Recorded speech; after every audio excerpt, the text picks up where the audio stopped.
Hi, it's Steve. Today we'd like to show you how to replace and also how to maintain the finish on the burner caps of your gas range.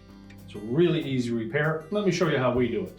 Now before we replace the burner caps, the first thing we want to do is make sure that the surface is cool to touch. So allow the range to cool off, make sure that the grates are cool to the touch, then remove the appropriate grate, and then we can change out that burner cap.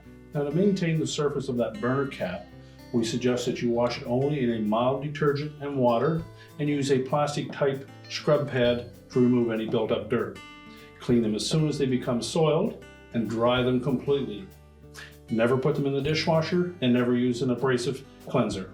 If you clean them regularly, they'll last you for many years. Now that that grate is cool to touch, we'll carefully lift that out of position, just set it aside, remove the old burner cap and discard it.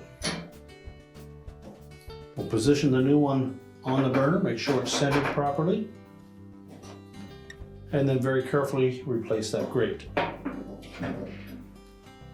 Now that you've replaced the burner cap, we'll put our grates back in place. Just remember that the next time you have a spill on that burner cap, to clean it up as soon as possible, and they'll last for a long time.